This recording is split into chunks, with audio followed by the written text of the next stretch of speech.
Welcome back नाज़रीन, जागो दुनिया आप देख रहे हैं सुंदस जमील के साथ। अगर अभी आपने ट्यून इन किया तो आपको ये बताते चले कि इकबाल डे के हवाले से हम बात करें। सवाल एक था, आज प्रोग्राम के आगाज़ में मैंने आपसे पूछा था, काफ़ी लंबी इस पर डिस्कशन भी हुई है सलीम बुखारी साहब के साथ, कि क्या आज का पाकिस्तान वही पाकिस्तान है जिसका ख्वाब हमारे अल्लामा इकबाल ने देखा था, और अगर नहीं है तो हमसे कहाँ पे गलतियाँ हो रही हैं और उन गलतियों को हम आइडेंटिफाई करके क्यों नहीं सही कर पा रहे, क्योंकि किसी तीसरे ने इस मुल्क को आके नहीं सही करना। जब बात आती है अपने मुल्क की, अपने लोगों की, तो हम कैसे अपने उन 2 करोड़ बहन भाइयों को भूल सकते हैं जो खुले आसमान तले बैठे हुए हैं। हमारे सीनियर एंकर्स फारूक हसन और शाजी अकरम ऑन एंड ऑफ हमें रिपोर्ट्स भी दे रहे हैं गाजी घाट से, लेकिन इस वक्त आई एम वेरी ऑनर्ड, हमारे साथ इस वक्त मौजूद है आई थिंक एक ऐसी शख्सियत जिनकी जितनी भी तारीफ की जाए कम है। फॉर द फर्स्ट टाइम मैंने इंटरव्यूज तो वैसे तो बहुत सारे वीडियो पे किए थे, but in person she has come on the set, और आज के दिन की मुनासबत से मेरे ख्याल में इनसे बेहतरीन गेस्ट कोई भी नहीं हो सकता था। जस्टिस नासरा इकबाल साहिबा हमारे साथ मौजूद हैं। अस्सलाम वालेकुम मैडम। वालेकुम अस्सलाम। Thank you so much. एक तो वैसे ही she such a lovely personality and looking so fresh. मैं ये कह रही थी कि थोड़ी सी फ्रेशनेस इधर भी दे दें, बट इनका तारुफ में, इनके क्रेडिट में ऑब्वियसली एक और बात भी जाती है कि अल्लामा इकबाल साहब की ये बहू भी हैं, एंड आई थिंक इससे बढ़कर एजाज़ की बात क्या हो सकती है। मैडम हाउ आर यू, क्या हाल है आपके? बस जो कौम का हाल है वही है। मैं तो कहती हूँ ये बहुत ख़तरनाक सवाल है, पूछने से पहले ज़रा सोच ले। अच्छा मैडम, सवाल वही है कि क्या आज का पाकिस्तान वही पाकिस्तान है कि जिसका ख्वाब अल्लामा इकबाल ने देखा? देखिए, यकीनन उन्होंने एक आज़ाद ममलिकत मुसलमानों के लिए उसका ख्वाब तो देखा था, लेकिन वो ये तवक्को नहीं रखते थे कि उसका ये हाल हम कर देंगे 60 सालों के अंदर अंदर जो हो गया।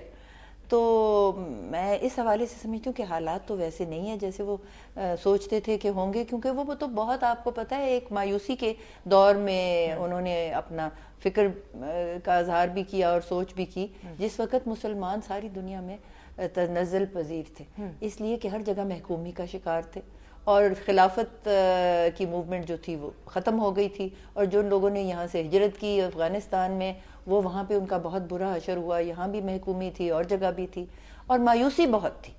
तो उनकी कोशिश तो ये थी कि मुसलमान कौम को जिगाएं, और वो कहते भी यही थे कि नहीं है ना उम्मीद इकबाल अपनी किश्ते वीरा से, ज़रा नम हो तो ये मिट्टी बहुत ज़रखेज़ है साकी। लेकिन बात यह है, उस वक्त तो नमी हमने पा ली, और देखिए उनको एक तो बहुत उनकी खुशकिस्मती थी कि कायदे आज़म जैसा उनको रफ़ीक मिला। तो जिस वक्त कायदे आज़म के साथ उनकी ख़त व किताबत हो रही थी और वो उन्हें इस बात पे आमादा कर रहे थे कि आप लंदन से पाकिस्तान आ जाएं, और वो आमादा हो गए, तो वो फरमाते हैं, गए दिन के तन्हा था मैं अंजुमन में, यहाँ अब मेरे राजदां और भी हैं। तो ये राजदां उनके कौन थे? कायदे आज़म। और कायदे आज़म की क़यादत में कौम ने मेहनत की और अल्लाह ताला ने अपनी रहमत की, और हमें पाकिस्तान जैसी एक आज़ाद ममलिकत हासिल हुई। लेकिन फिर अल्लामा क्या कहते हैं, गुलामी क्या है, ज़ौक़े हुस्ने ज़ेबाई से महरूमी, जिसे ज़ेबा कहें आज़ाद बंदे है वही ज़ेबा। सॉरी, ज़रा मुश्किल सा शेर है, लेकिन कहने का मकसद ये है कि आप कोई फ़िक्र जो है ना, वो उसमें जब तक एक सही आपका दुनिया का जो है ज़ाविया वो ना हो, तो फिर आप महकूम ही महकूम है। आपकी सोच गुलामों वाली नहीं होनी चाहिए, आपकी सोच में जिद्दत होनी चाहिए, आपकी सोच में नए काम करने के लिए कोशिश करनी चाहिए। तो इस हवाले से मैं समझती हूँ कि आज का माशरा तो वैसा नहीं है जैसे कि अल्लामा ने सोचा था। इंडिविजुअली जब आप इर्द गिर्द देखती, बेहिसी हम लोगों के अंदर भी आ गई है इंडिविजुअली के नहीं? बात यह है कि कौम के पास, आम शहरी के पास 2 वक्त की रोटी नहीं है। आप बताएं कि जब 2 वक्त की रोटी अपने पल्ले नहीं है तो कौम किसी का क्या कर सकती है? अक्सरियत की तो ये हालत है, और जो अकलियत है वो तो बस अपनी जेबें भरने में लगे हुए हैं। उनको तो ये एहसास ही नहीं, जैसे अभी आपने ये सुनाया, खुदा ने अता की है सरवरी के जिन्हें खबर नहीं है कैसरी क्या है। अब ये तो हालात हैं। तो मैं तो सोचती हूँ कि हर शख्स को इस वक्त अपने मसाइल को पीछे छोड़ के, जिनके पास ज़रा जो मुतमव्विल हैं, उन्हें तो चाहिए कि इन लोगों का ख्याल रखें। ये कहते हैं हमें तो अब भूल गए हैं, अखबार में भी लिखा हुआ था, देखें जुलाई की 28 तारीख को ये आए, सैलाब शुरू हुए, और हमारे यहाँ सूबे में पंजाब में ये जाके तो अगस्त के एंड में वो पानी ऊपर से जो आ रहा था वो सारा उसका हुआ। तो उस वक्त शुरू में तो लोगों में कुछ जोश व वलवला हुआ, बावजूद गिरानी के कुछ कोशिश की लोगों ने जिनके पास कुछ थे, जो एहसास करते थे। लेकिन फिर भी ये जो रऊसा और उमरा थे बहुत बड़े बड़े, इनको कोई فکر نہیں ہوئی، جون تک نہیں رہی. ہاں بالکل. اور اب تو کیونکہ یہ بات دیکھیں نا، اب اگست گزر گیا، ستمبر گزر گئی، اکتوبر گزر گیا، اب بے فکری کا عالم آ گیا ہے. تو یہ وقت ہے، علامہ نے تو فرمایا تھا افراد کے ہاتھوں میں ہے اقوام کی تقدیر، ہر فرد ہے ملت کے مقدر کا ستارہ. اور یہاں میں یہ کہتی چلوں کہ فرد میں آپ اور میں شامل ہیں، نہیں تو وہ کہتے کہ مرد ہے ملت کے مقدر کا ستارہ، کیونکہ شاعری حوالے سے وہ بہتر ہے، مرد ملت مقدر. تو یہ ہم خواتین کی طرف زیادہ اشارہ ہے ان کا. میں یہاں بتاتی چلوں ناظرین کو کہ اگر وہ چاہے، ہم نے ایک چھوٹی سی تحریک چلائی ہے انجمن، جس کو ہم کہتے ہیں پاکستان کے درد مند شہری، اور ہم نے کچھ نہ کچھ کوشش کی آپس میں اکٹھے کر کے. کچھ سوات میں ہم نے گھر بنانے کی منصوبہ بندی کی ہے، اور کوئی مظفر گڑھ میں. تو اس میں یہ جو بجلی کا مسئلہ ہے نا، وہاں پہ 3,500 کا سوات میں سولر پینل لگتا ہے.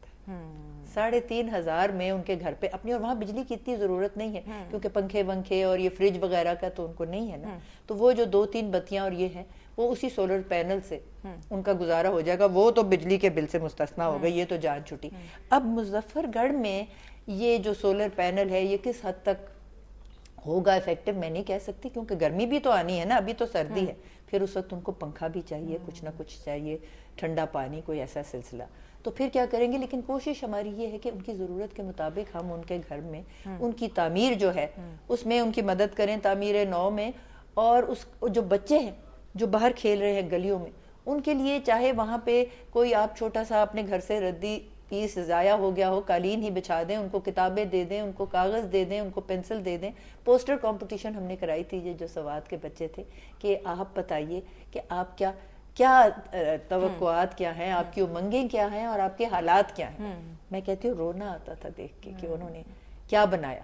لیکن مجھے جانا بھی ہے آگے. میں جانے سے پہلے یہ ہمارے جو ساتھی ہیں، ہمارے وطن ہیں، ہمارے بہن بھائی ہیں، جن کو وطن کارڈ بھی نہیں نصیب ہو رہے اور جن کے پاس ہیں وہ 16,000 کے آگے بک رہے ہیں بالکل. ان کے حوالے سے ایک چھوٹی سی نظم جو ہمارے ایک نوجوان ساتھی نے لکھی تھی.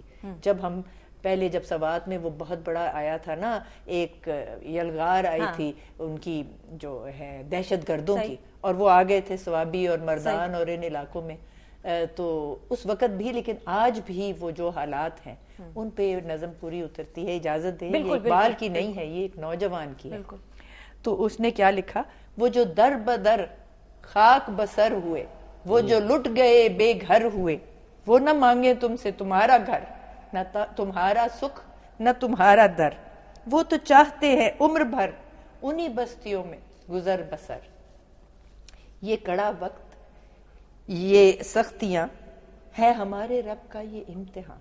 چلو قافلوں کو کرو رواں، جو مدد کرے وہ ہاتھ دو، آؤ مل کے ان کا ساتھ دو، کہ یہ اپنی دھرتی کے لوگ ہیں، ان کو زندگی کی سوغات دو، انہیں پھر سکھی حالات دو. واہ واہ واہ واہ. میرے خیال سے جس پرکیف انداز سے انہوں نے یہ نظم ہمیں سنائی ہے، کوئی دل ایسا نہیں ہو سکتا جو اس کے اوپر اندر ہی اندر روئے گا نہیں. نوجوانوں کی سوچ اگر یہ ہے، وہ اگر اس طرح سے اتنے بھرپور انداز میں اپنے جذبات کا اظہار کر رہے ہیں، تو میرے خیال سے یہ وقت ہے کہ پوری قوم کو، بنحیث القوم بھی، اور ہماری لیڈرشپ کو، بحیثیت لیڈر بھی، اس قوم کے دکھ کو بانٹنا ہے. کیونکہ یہ وقت اگر ضائع ہو گیا تو پھر اس قوم کا کیا ہوگا، اس ملک کا کیا بنے گا، وہ تو خدا جانتا ہے. لیکن میرے خیال سے جسٹس صاحبہ نے جس طرح سے بتایا کہ کیفیت وہاں کیا تھی، اور لوگوں نے وہ جو ڈرا کیا تھا اس کے اندر کیا میسیج دیے تھے، میرے خیال سے یہی وہ چیزیں ہیں جس سے ہم عاری ہو گئے ہیں. ہمارے وجود اس سے کٹ گئے ہیں. بالکل اس طرف پلٹنے کی ضرورت ہے. اور یہی میرے خیال سے اقبال کے میسج کا کی جسٹ بھی یہی ہے، ان کا جو یونیورسل پیغام ہے وہ بھی یہی ہے، ایک دوسرے کا درد محسوس کر لو اور اس کو بانٹنے کی کوشش کرو. اور اگر یہی بے حسی ہم اپنے اندر سے ختم کر دیں تو یقین جانیں ہم پتہ نہیں کہاں سے کہاں جا سکتے ہیں. تھوڑا سا سوچنے کی ضرورت ہے، اس کے بعد عمل کرنے کی ضرورت ہے. بریک لیتے ہیں، بریک کے بعد یہیں سے کنٹینیو کریں گے. Stay tuned.